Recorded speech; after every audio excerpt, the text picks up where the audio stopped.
Hello, welcome, aloha to the Soulful Life Symposium. We're going to be talking about banishing stress and overwhelm so that you have more room for your magic, your purpose, creating, manifesting your wildest dreams. That's why I created this event. And that's why I have the wonderful Iona Russell here with us today, who, one of the things she says about herself, I'm actually going to quote it, because I adore it, and it's my philosophy. It's about reinventing yourself from the inside out and living your best life. We all have innate well-being, health, and happiness within us. And I just adore that because, yeah, as I said, that's we create what we're seeing in our external world is what we're feeling inside. And she's going to talk a little bit more about that, but let me just tell you a few things about her first. She's a happiness and soul fulfillment coach. She's an expert on Ho'oponopono, and she has a book coming out soon about that, which she'll be sharing with you. She uses lots of amazing tools like NLP and hypnotherapy, etc. But anyway, rather than spending ages talking about her and keeping you in suspense, I'm now going to hand the talking stick over to Iona. Iona, thank you so much for being here today. Thank you so much for having me, Gerri. It's an absolute pleasure, and to have seen the journey you've gone on, and we've known each other for a while. And this symposium is very close to my heart because, as you say, my philosophy is that all change happens from the inside out. And it was decades before I figured that out, absolute decades. And actually it's probably I was about 40-ish when I started figuring it out, and it all started with meditation, but I didn't even know that when I started down the meditation journey. And I just wish more people would understand that it doesn't have to be some intense meditation. It's about setting your intention, because when we're in a state of stress or overwhelm, we're in that fight or flight mode, and we can't make decisions about what we want to do with our life purpose, what lights us up, because we're in that constant fear. So if we want to compare it to the animals in the wild, so let's say you're a cheetah and you're running away from a tiger. Your only concern is, oh no, there's a tiger after me. Where's the nearest exit, how I can get safe, and how much time do I have?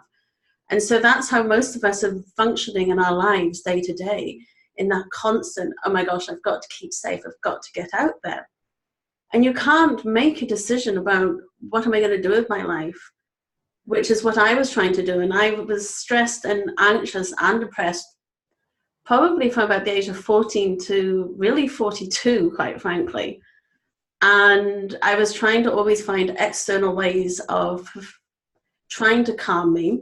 Sometimes those were very unhealthy methods, and meditation was really something that got me quiet so I could hear that internal voice, which had been there all along, but had drowned it out with all that external feedback, gratification, and substances, food, alcohol, and other substances.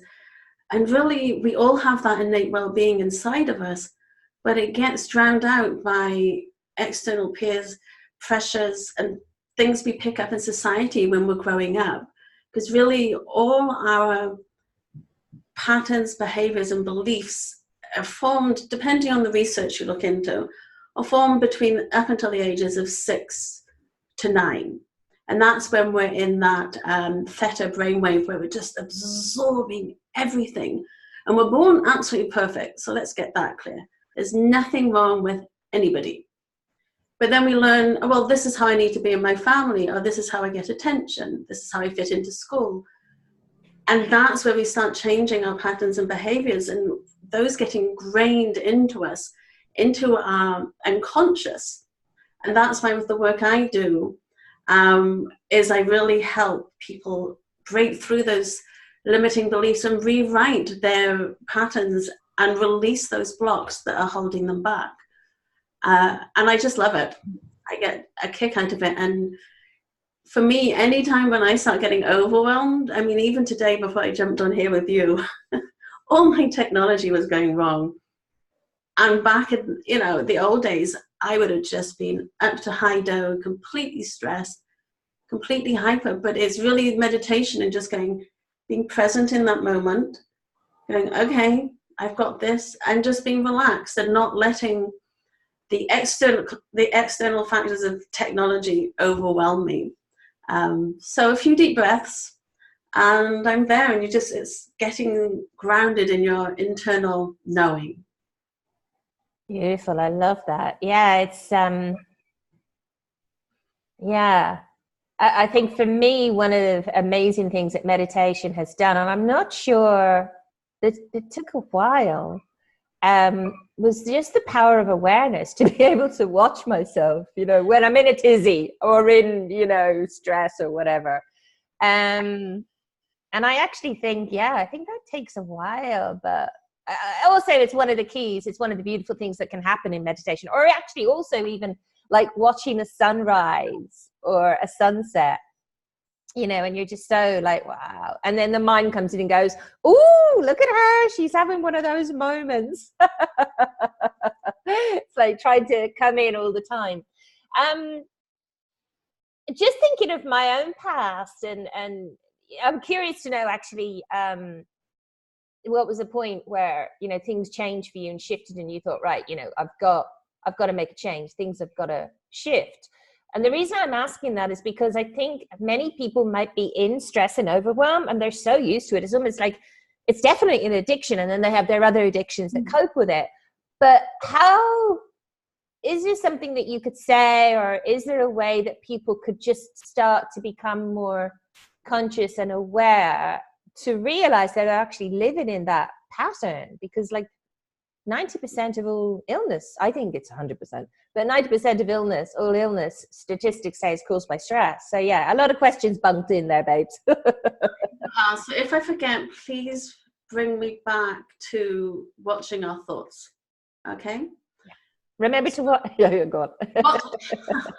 Because I want to make sure I cover that. But really, the big life event for me, if you can imagine it, I was what I perceived happily married, living the American dream, had a lovely house, supportive husband, my son was happy in school, had a lovely car, amazing friends. And life looked pretty sweet from the outside. But I was on antidepressants again. I was overwhelmed and I didn't know it. And it was just, I thought everything was fine and I was coping. And then one night, literally, it was midnight. It was quiet through the house. Everything was fine. My husband, now ex-husband, but we're friends, he was asleep. And I sat up in bed crying, going, I can't do this anymore. I can't do it. I had no idea what it was. I didn't know what this was, but I was just, the tears, I didn't even know where they were coming from. It was just so deep. And I was like, I need to change. And at first I did start to look at like moving us again. But again, we now know that was me trying to change my external environment. But really, we know that everywhere I went, I was there. And that was the problem. There was nothing wrong with me, but I just lost touch with myself, lost touch with the divine, the universe, source, whatever you want to call it. And that was the deciding factor. And it didn't happen overnight, but it was that pit of despair where I was like, okay, this is not okay. This is not how I want to live. And people were shocked because everybody perceived me to be just, the Facebook living the dream. And I stumbled coincidentally across a meditation group in the area. And I felt like I'd come home. And that was the start. And my husband even called it, that he saw the huge change in me. He called me Zen Iona. The same thing was affecting me. And I was quite frankly, I was a much nicer person. I was gentler with myself and with everybody else. And I started going for walks and really being present and in that moment and looking at the trees and the beauty, which is what you touched on. Oh, and that leads nicely into where you start watching your thoughts. Now, we all know with meditation, people think, oh my gosh, I can't not think. Well, the thing is, I can guarantee another thought is going to come along. It always does. But it's about not becoming attached to those thoughts. Because I think the research says that we spend 90% of our day, 85 or 90, thinking the same thoughts of yesterday. Now, if we get caught and attached to them, and if they're sort of disempowering negative thoughts, that's the pattern we're repeating.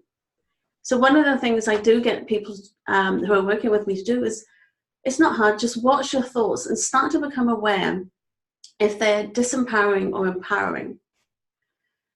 It's really simple, and not becoming attached to them. So for some people, they say they can't meditate, but really just sitting quietly, drawing, going for a walk, anything which gets you in that relaxed state, which when you're not getting overwhelmed, and then let's say something, a thought pops in, and I forgot to buy milk. Now that sounds like a neutral thought, but for the person who's caught in like anxiety or depression, oh my gosh, I can't believe I forgot to buy milk. That's ridiculous. I'm always messing up. I never do that. Now we're not going to be able to have tea or coffee or whatever it is. You get in that overwhelm about what you've done wrong or why it's going to make something go wrong. Whereas really, you forgot to buy milk. Just let it go. Now, that also doesn't mean write it down and sit there going, I must remember to buy milk. I must remember to buy milk. I must, because that's another cycle. You just let it go. The world's not going to end. It's not good. And that's where it's about learning not to become attached to our thoughts. Perfect. I love it. And you also answered the question I wanted to ask you, which is if it's because some people might go, "Ooh, meditation? No, that's not for me. What else can they do?" So that's cool.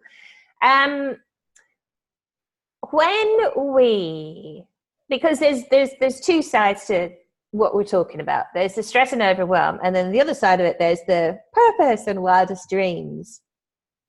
What do you think is the bridge from one to the other, or if there is one? Very good question. I would say there is a bridge, because sometimes people, and I know I've done it, can be overwhelmed. They may be starting to deliver on purpose. You know, that thing where you're just in flow, you don't have to work hard at it. It may be hard work, but you love it. But if you've got all the other anxieties and overwhelm and stress, that's overshadowing it and you can't enjoy it. But also, if you're too much in the stress and anxiety, you can't come up with a new way of being, of following your purpose. I'm trying to think of an example because I feel that that's not very clear. Okay, I've always loved working with people. And some of the most rewarding work I did was when I was representing children who've been removed by social services and representing what was in their best interest. It's with a lovely organization in America called CASA. And I got so passionate about that, but I took it all on and I found it completely overwhelming. But my gosh, I mean, I was brilliant at what I did. My supervisor will vouch for that. But I would go above and beyond the call of duty because I wanted to help all these children. However, I was also getting my validation outside. So I had to help them to make me feel better. Whereas that was me getting on purpose because it was the start of me truly believing, and I'd always believed it all along, that anybody can change if they want to. They just have to want to. But I can't change them. I can help them and I can give them the tools. So in that environment, I was working with families who some did want to change and some didn't. But I couldn't, it wasn't enough. That environment, I was too restricted by regulations. So I've taken all the tools and all the different jobs I've done, and that's how I've built my coaching practice. So I'm able to take those same tools and understandings. I'm truly believing that everybody can change if they want to, because we're all good from the inside out. But until I was able to get to a place where I was centered and happy with myself, I wouldn't have been able to do this. I'd have continuously been doing it for external reward. Does that make sense? Yeah. No, it does. And it also, well, it touches on one of the things I'm so passionate about, which is alchemy, that out of all of our tough times, I mean, you know, we're not inviting them, but like such grace and so much else comes, you know. What does it mean to you to live a soulful life? Just now when you said that, my heart just went vroom. To live a soulful life, to live from a place of love and compassion, and unconditional love and compassion for yourself and for others. So I like to say that peace begins with me, and it's one of my favorite mantra mudras to do. And I did learn that from Gabrielle Bernstein, so give her credit. Because I can't make any changes without changing myself first, from the inside out. And so to live a soulful life, I have to nourish my soul from the inside out. And that truly is with love and compassion. And that's why when you asked that question, I just felt my heart get bigger. Ooh, I love it. Tell us more about the mudra, MUDRA. I think a lot of people, and actually I want to know more, but yeah, explain what a mudra is maybe and a little bit more about that. Okay, so, well, obviously we're all familiar with mantra. That's like a bunch of words together, just if you want to break it down, and they have meaning, and they can have meaning for the individual. So one of the things I used to say is let go. So it doesn't have to be deep and spiritual, just let go. And then it became let go, let God. But adding, and then as I just said, peace begins with me. Now I heard Gabrielle Bernstein talking about this, but she pairs it with mudra, and a mudra is hand movements, or holding your hands in a certain way. So you'll see sometimes when people are meditating, you know, they'll have their hands like this on their laps or this. They'll hold their hands in a certain way. And so I'm not educated in this, so this is my understanding. So it's just like holding your hands, and it each means something different, and it connects in a different way with the divine, or with the universe, or with your chakras. It really depends on which philosophy you're looking at. But it's something I like to do, and I started doing it when I was nervous, or if I was going to go on stage and speak. So it's peace begins with me. Wow. Do it on both hands, and you just say that. And even Gabrielle Bernstein just says she'll do that before she goes on the stage. And I heard that from her, oh my gosh, maybe 5 years ago now. And it was just so simple. And also, but taking the time to do that, it just brings you back to yourself, back to the present moment. And it's a way of just being present with yourself. And I love it. It's one of my favorite ones that I go to. And because there's no religious connotations with that, because we know some people get withdraw from that. And the thing is, there's nothing attached to that. Peace begins with me. Who doesn't want a little bit more peace in their life? Yeah, I love that. That's gorgeous. I'm fascinated about mudras as well. Sometimes when I drink cacao, I find myself that I have to move my wrists, and I start doing all these mudras. So I think it's something I need to study in the future. But thank you. That's new to me. That's exciting. I think everyone's going to love that. Why do you think it's important, or do you think it's important to have dreams, especially wild dreams? And because it gives us something to be inspired and curious about. So if we're not inspired and curious, where are we going to get that energy and that inspiration to want to get up and run out and embrace the world? And it's about being curious. And if we're not curious and we just lose track of that, we're just going to sit on the sofa and, you know, watch maybe Netflix back to back. And there's nothing wrong with watching, you know, flaking out on the sofa and watching telly. But we also need to get out there. We can end up getting into a rut, just sort of stuck with ourselves. So if we don't have something to believe in and believe in ourselves, it gives us that vitality for life, that curiosity. And people, and you resonate with people when you come across people like that. So if you meet somebody who just is energized and inspired and curious about life, my gosh, don't you want to talk to them and find out more? And you want to be with them. Yeah. Yeah. Very, very inspiring. That's why I love following and, you know, well, just people like Richard Branson, who literally represents to me someone who has said, you know what, there are no limits and I'm going to live it. Yeah, very, very exciting. What is the question you wish I had asked you? Ooh, that's an interesting question.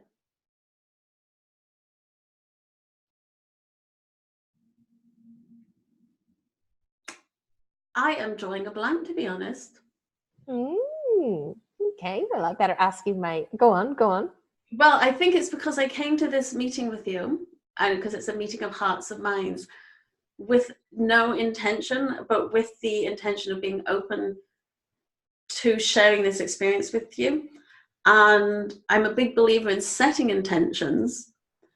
And so that's why it's setting an intention for how you want to be and feel in your world, in life, and how you're going to contribute. So my intention here wasn't to put up blocks. It was to be completely open and here and be present with you. Oh, I love that. So, yeah, and you have been, and it's been, I mean, I know it's your wisdom, but it's also felt so clear and pure that it almost feels like you're channeling as well. But what's our wisdom and what's the wisdom of the one mind? Who knows? Well, that's it. I think when you're talking from heart and you sometimes go, oh my gosh, where did that come from? That is channeling, that's divine. And whether it's however you want to think of divine, the universe, whether it's the big mind or whether it's in here, whatever it is, when you're in flow and you go, oh my gosh, that was like, ooh, where'd that come from? That was amazing. And I think being open to the possibilities, setting your intentions so that you're clear and calm and present. I'm a big believer in that as well. Yeah, for sure. I'd love to come back and talk about intention actually, because it's just huge. But so you've obviously found your purpose. For personally, and I know a lot of other people, you know, it took me forever to, you know, I was procrastinating for years. But what guidance would you have for someone who, excuse me, hasn't got clarity on their purpose yet? And can you explain what you feel living your purpose is?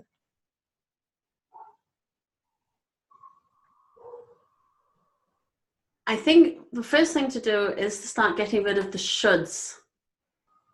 Now, I know we're all busy and that's where sometimes the overwhelm can come in, but what shoulds can you drop? So that you can start, because, you know, you get caught up, well, I should do the school run, I should do all those shoulds. Just look at the shoulds and see what you can drop. And is it even your should? This is how I should behave in this environment. So I would say drop the shoulds, because you need to make space to discover your purpose and find clarity. And if you're living in the shoulds, the dreaded shoulds, I call them the gremlins, they get in the way. So I'd say releasing your shoulds. And really, if you haven't got time to give yourself some clarity, like if you haven't got 5 minutes to be quiet and meditate, then you need 20 minutes. Yeah, it's that whole saying. So because the answers are within. So even when I work with people, I am not a traditional coach. So I'm not here, I'm not going to tell you what you should do, what you shouldn't do, and what I think you would be really well suited to. It's about asking the deep dive questions. And people can do that with themselves. With free writing, just start writing and just wait for that internal voice to come, because everyone has the answers. So I like to ask deep dive questions, and we all have that innocent reply that we give. But then there's a silence, and you hold that, and what comes next, and they go, I never thought of that. It's like they say, well, music isn't the note, music is the space between the notes, and that's exactly what it is like with us. And it's holding that space. And that's, funnily enough, that's actually what my book is called. It's called Holding Space. Because we can go to people like yourself as well, where somebody holds space for us, but we really need to learn to hold space for ourselves so that we can be all that we can be. Because we can do anything and everything, maybe not everything at the same time, but we do need to create that space. And that's so important. Oh, I love that. I love that. And I'd love you to repeat something because it was absolute gold. I hope you could remember what you said. You were saying, so there was a question that you ask yourself, or you were asking maybe your client, and then you leave a space and you wait for something to come. Can you just kind of dive into that a little bit more? Yeah, it's considered transformational. It's inside out. It's an inside out approach. And I'm waiting for the inspiration, the why behind that instant question. So one question, and it's just an easy example, it's the only one that springs to mind, but asking people, because everyone's always, what would you change about yourself? How can I be different? What can I do different? And it's like, I like to ask, okay, if you could rewrite your entire personality or character, what 3 qualities would you keep? And that sounds like a really easy question, but the number of people who struggle with that, it's the qualities, and it's what 3 qualities would you keep?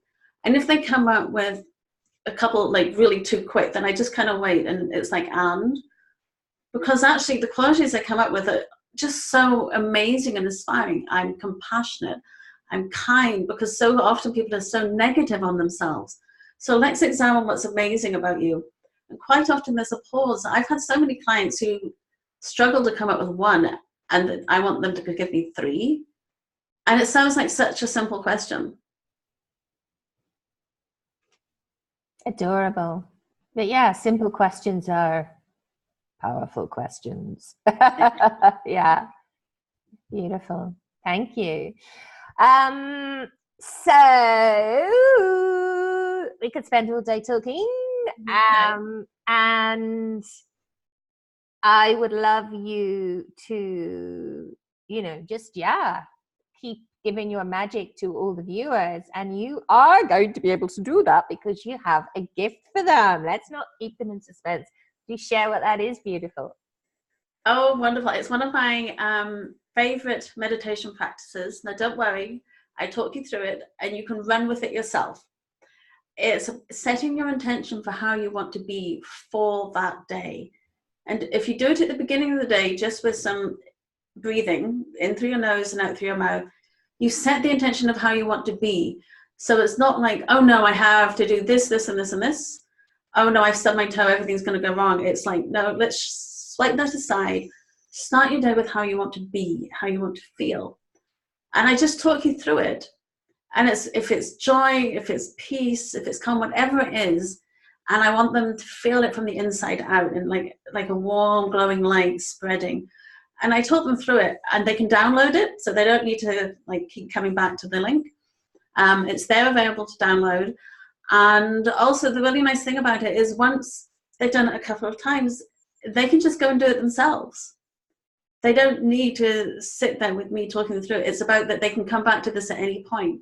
So once they've done this practice, that set themselves up for the day. Like, let's say later on in the day, they're getting a little anxious.